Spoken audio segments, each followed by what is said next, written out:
Welcome to this Coffee with the Editor. I'm here with Anura Partners and we're talking about Tracks to Prosperity and specifically Botswana and South Africa. I was at Mining Indaba when you launched this and I get a sense that the new investment in the corridor between South Africa and Botswana holds a lot of possibility. Do you want to give me a summary of what that possibility is? So we're talking about the Botswana-South Africa corridor, the Mmamabula-Lephalale link corridor, the corridor that is enabled by the Mmamabula-Lephalale link. Why do we talk about this, and why is there a research report on this corridor? I think there are three key objectives or key enablers or drivers for this corridor. Number one, it is a lifeline for the Botswanan economy and for miners and other freight owners in Botswana because it opens an artery to port and to market, to domestic markets, i.e. in South Africa, but also to export markets overseas. Secondly, it is a great opportunity for both countries to trade, have economic development. The economic impact of this corridor is at least $40 billion US. So there is a big opportunity to improve livelihoods and create jobs. And number three, why South Africa should be interested in it and not just making a favor to a neighboring country is because South African coal fields in Mpumalanga are slowly running out of coal. In the next 5 to 15 years, coal fields will start depleting, and with that also Eskom will run out or will run short of coal.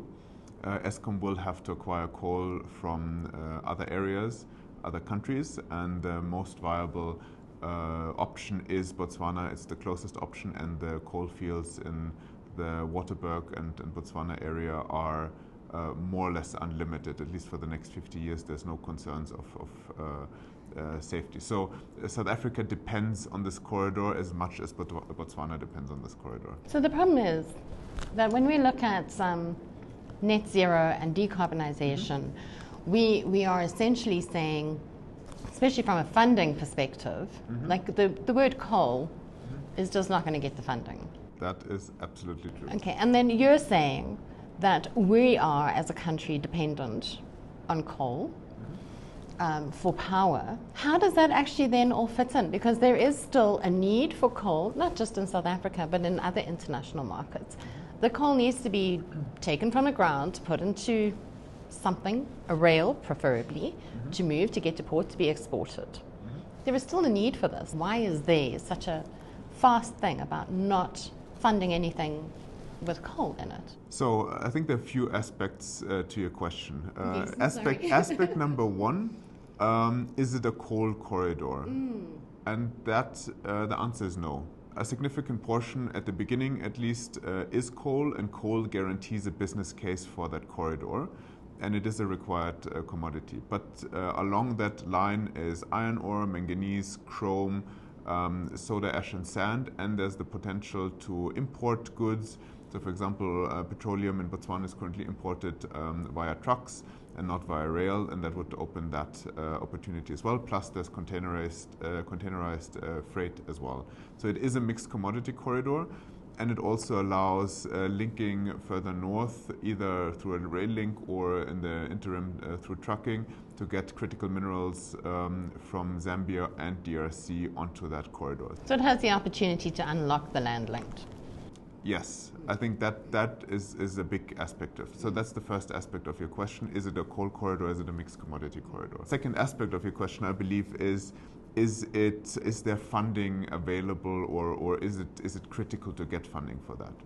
So we've had very positive responses from commercial and development banks for funding this corridor. So there's excitement around it. Obviously, there's always the question, is it a coal corridor or not? The answer is no, it's a mixed commodity, but coal guarantees a business case.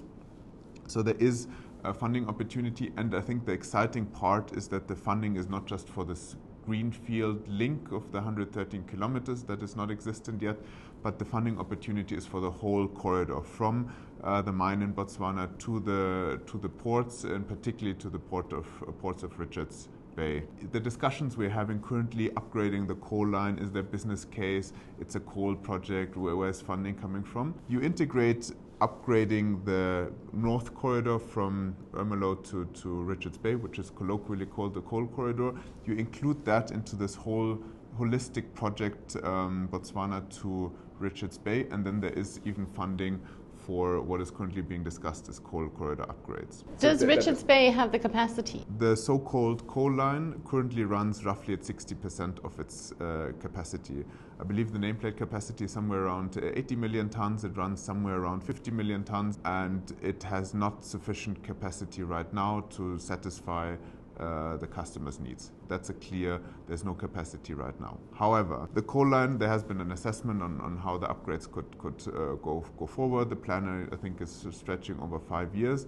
So once this line is being upgraded, it should run roughly around 80 million tons per annum. The demand for coal on rail from Mpumalanga, the biggest group of coal miners, will decrease. As mentioned earlier, Mpumalanga coalfields will be running out of coal in the next 5 to 15 years. Once the line is upgraded to roughly 80 million tons, the demand over the next years will decrease because there's not enough coal. So there is spare capacity on the line, and with the spare capacity on the line, there is spare capacity in the port. Once this link in the corridor is online, which will take a few years, the coal line that is currently constrained will be deconstrained, and there is capacity on that route to Richards Bay. But now again, we're talking about coal. It's a mixed commodity corridor. It also allows to link to Durban and to Maputo. Maputo capacity is low. The rail linked there, the port has some capacity, but you can have access to multiple commodity ports as well in Richards Bay and in Durban and in Maputo. So it would give Botswana the option to either use a neighbouring port or come down to South Africa. It will give Botswana the opportunity to access Maputo, Richards Bay ports, multiple ports in Richards Bay, and the port of Durban. But the biggest logic and flow would be to Richards Bay. How long do you think it will take to get the line to standard? Aside from the new portion that needs to be built, I'm talking about the rest of the line. So what are the different aspects of this corridor development? Aspect number one is upgrades on the Botswanan side. That is the line in Botswana, I believe somewhere is around 1 million ton capacity that would need to be upgraded, or a proper load-out facility built at the beginning of this link. So that's option number one. Number two is the Greenfield link, 113 kilometers, the bridge over the Limpopo River from Mmamabula to Lephalale. And the third aspect is the upgrades of the Waterberg line from Lephalale to Ermelo. The fourth aspect is the upgrades of the so-called coal line from Ermelo to Richards Bay. So those four aspects cost roughly $1.8 billion. And then the interoperability in terms of signalling and rolling stock. So the rolling stock is another, I think, 800 million or so. We have the figures in the report. That is incremental cost, and that cost is currently based on new rolling stock and not revamped rolling stock, which would reduce the cost slightly. But I think we need new rolling stock for that. I think it would be beneficial, at least in the medium to long term. Are we changing in your plans or in the things that you've been thinking about? Are you changing the axle load? It would make sense to go up to 26 ton axle loads. So you asked what's the timing. So I talked about the different aspects. I think the key aspect to timing is when is the initiation of this project? When is the laying of the first foundation? And I think that is the critical aspect of the timeline. Once contracts are signed and the construction upgrades have commenced, it will take 2-3 years. But the key aspect, and this is what's currently causing the delay, is we are not at a point where contracts can be signed or where an EPC or EPCM can be contracted to commence with this. I think there are a few aspects. It's a cross-border project, so there are complexities between two governments. I think there are three questions to be solved or debottlenecked, if you want to call, in order to progress with this corridor. Number one, Botswana is very much in process of becoming a land-linked country versus a landlocked country. Botswana is looking at Trans-Kalahari, at the ARC corridor through Mozambique and Zimbabwe, and at the Mmamabula-Lephalale link corridor, as well as going north collecting volumes from Zambia. I think the first question is Botswana needs to focus on one of the corridors because they ultimately stand in competition to each other from a business case point of view. From a geopolitical hedging risks point of view, it makes sense to have all of them, but from a business case point of view, it's likely only one of the corridors is viable, and Botswana needs to decide which one. If you look at the figures, it's the South Africa link. Number two, the South African government, Transnet and government probably is asking the questions like, why link? We have a lot of challenges on rail. We have our local customers. Why do we now need a link to Botswana? Let's fix our own infrastructure and operating challenges. And South Africa has been commenting on this journey of open access and then also allowing private investments into infrastructure. The message needs to land in South Africa that this corridor is important for South Africa as well, particularly from an energy security point of view. Number three, the question that you asked earlier seems to be in the heads of people. There's no capacity on the South African network, particularly on the so-called coal line. What is the optimal route? And there is a discussion of linking the Mmamabula-Lephalale project to the Swazi-Link project. Which has been, I think, in development for as long as the Lephalale line. If you look at the investment cost, the distance and so on, we haven't done the detailed calculations, but it doesn't seem to be economically viable to link both projects together. Okay. It increases the complexity, you involve a third country, plus it increases the cost for CapEx significantly. It's a much longer greenfield and a much more brownfield upgrade requirements. Plus it is an increased distance, which would increase the operating costs.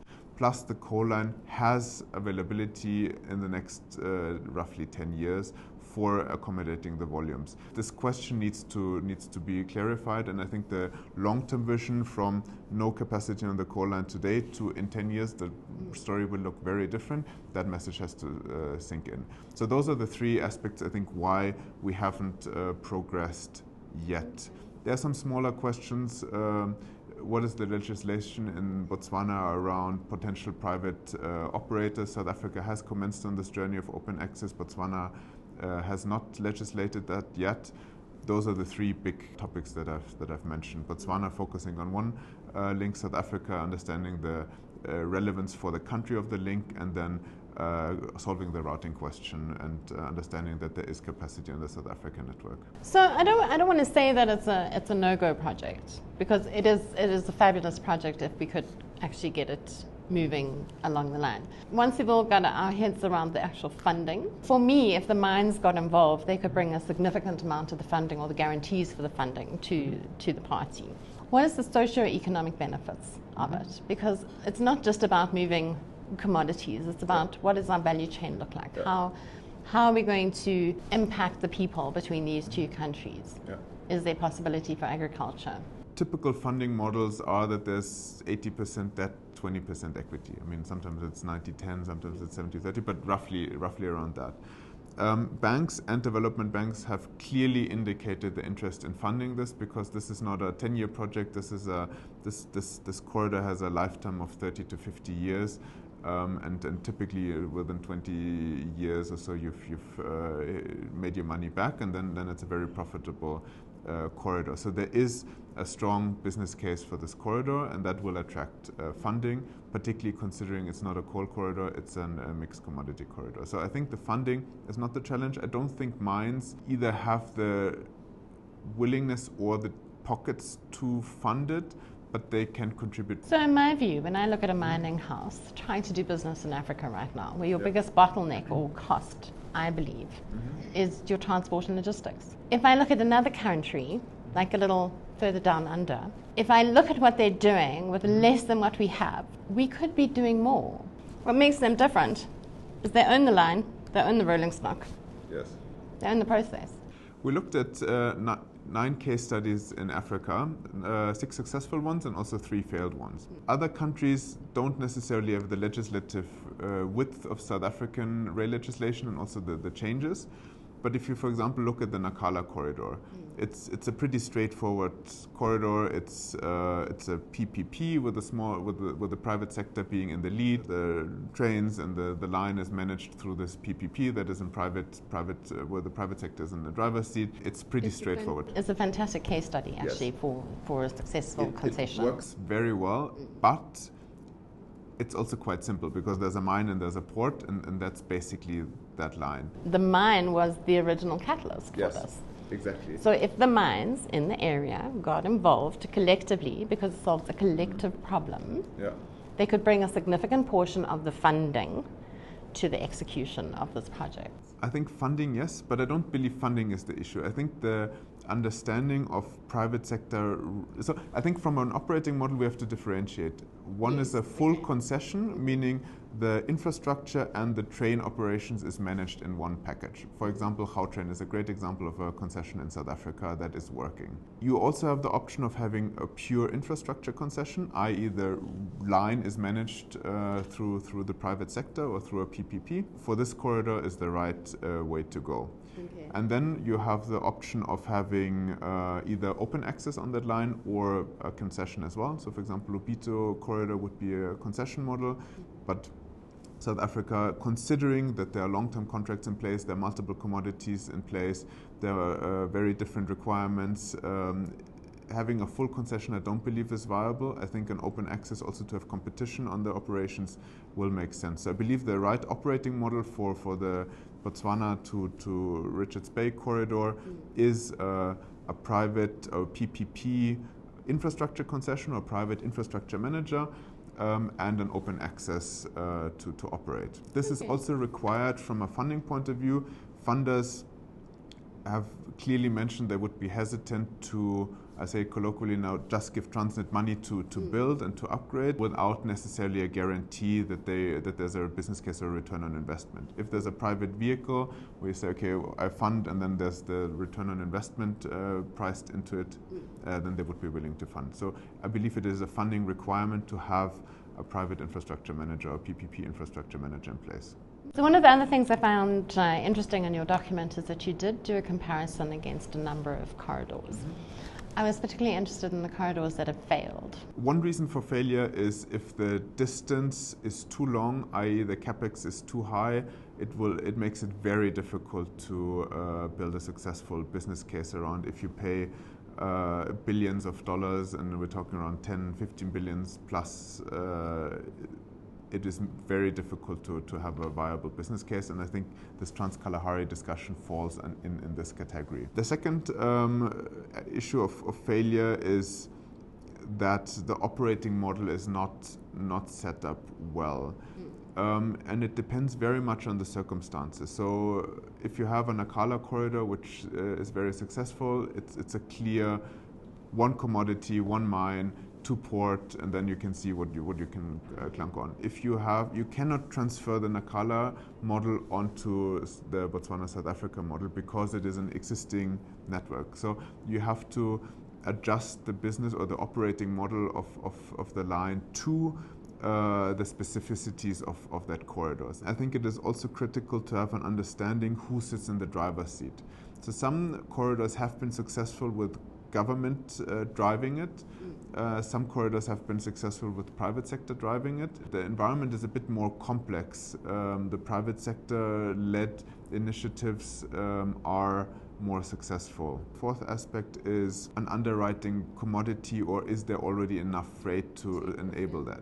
Lobito is always referred to as the poster child. Lobito doesn't have the freight in the quantities that it needs to be really viable, on the belief that it will attract new freight that is not there yet. This is not the challenge for Mmamabula-Lephalale.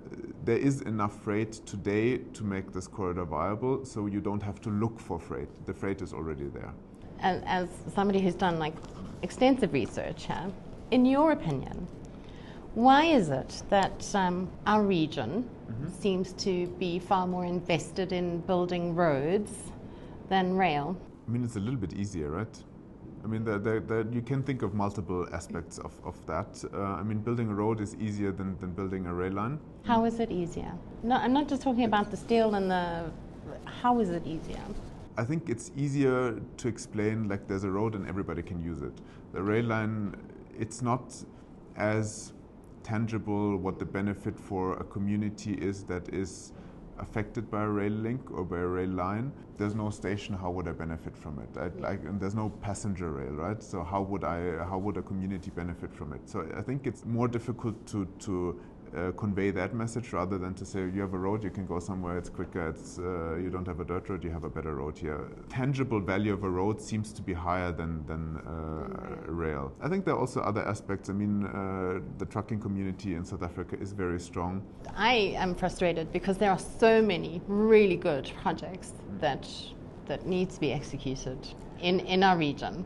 And we seem to favour the funding for road over rail. What we've seen across the continent is, and across different projects, that there's no gold standard for developing corridors. We said not one size fits all from a model point of view, but from a process point of view, every corridor has the wheel is reinvented every time it feels. Even if you look at the Trans-Kalahari versus the Mmamabula-Lephalale link corridor, the processes have been very different. One has a PMO and all contracts signed, and there's a shortlisted, the companies are shortlisted now. It's a feasibility study that's coming after the companies are shortlisted. Mmamabula-Lephalale, the contracts are not signed. There's no institutionalized PMO. Of course, the Transnet and Botswana Railways are working together, but there's no, like, if you want to develop a corridor, you first sign the contracts, you then have a PMO that's managing it, and then first you do the feasibility study, then you shortlist, then you find a model, then you shortlist developers and so on. Every corridor reinvents the wheel, and I think that is slowing it down dramatically, and I really believe that there's a need for a gold standard in the region on how to develop a corridor. The gold standard would look like a process blueprint of what to be evaluated and ticked off to move to the next step. It's a little bit of a stage gate process maybe. You can compare that. It's not a content blueprint, it's a process blueprint. To say first you identify the freight and the feasibility of that freight to port, i.e. if you have, let's take this example, you have a coal mine in Morapule, looking at the coal prices, what is a viable rate that would make a corridor, would make sense for a corridor. If you apply that rate for Trans-Kalahari, it probably would already fall out. And it's interesting, many people have said that. Yeah. Like there was great excitement, even I was excited, but like there was great excitement, and now it seems to have all come to a... Yeah, I think geopolitically it totally makes sense to say, okay, I'm not dependent on South Africa, I can go through Zimbabwe or through Namibia. It totally makes sense. Business case, questionable. So I think the need needs to be identified. Then it needs to be set up a PMO that drives the process, so that there's one central hub that drives this process. And Trans-Kalahari has that, and it seems to be working very well as an institution. Then there needs to be a model in place based probably first a feasibility study and then a model that attracts funding. Then the funding needs to come in place. Once the funding is in place, then you shortlist companies and have an RFI, RFP process on how to take it forward. I'm not saying this is ultimately the solution, but there needs to be a structured process and not like taking the last step for the first step. So I'm going to charge you with developing the step-by-step guide. Okay. As your next book. Perfect. We've been involved in multiple corridors across the continent, and I really believe that this would add a lot of value. Yeah, no, me too. Particularly if it's situated in an organization that is cross-border, something like SADC, that says this is the SADC standard for how we develop rail corridors, as an example. So I think there's really a big need and potential for that. Key takeaways for you? It is the most viable corridor in the region. It is required for both Botswana and South Africa. It has more benefits than drawbacks. Key takeaway is the next step. We need to start moving. Botswana as a country needs to decide which of the corridors they're putting their bets on, at least for now. Secondly, South Africa needs to fully buy in to say, let's push this forward. And thirdly, I think the routing has to be, that tick box of how the routing is going to look like needs to be sorted out. I believe the answer is fairly simple, but probably it requires a feasibility study to support that argument. I'd have to go and look in the archive somewhere, because I think there is a bilateral agreement between the two governments to explore this. I don't know if there's an expiry date. I believe there's a development agreement in place, but not the bilateral agreement. If both countries focus and say this is a priority project for us, I think it will fall into place. I think it might just be a delayed process because there might not be the necessary attention to push or to prioritize that. It might just be on the priority list somewhere too low. Out of curiosity, is this the only rail project you're working on? There are a few others around corridors. I mean, this is the project we have most insights into, and that we condensed into this report. But we do have interests around Lobito, Trans-Zambezi, Trans-Kalahari to a degree as well, and also the corridors to the East ports in Nakala, for example. Max, can my audience be in touch with you to get a copy of this? Yes, so the copy, you have the physical copy. There is a digital copy available on the Anura Partners website. Your audience are interested in engaging further on that. We're more than happy to offer a one-on-one engagement or discussion on the details of the report. So yes, absolutely. Fantastic. Thanks, Max, for your time. And thank you for joining me for this Coffee with the Editor.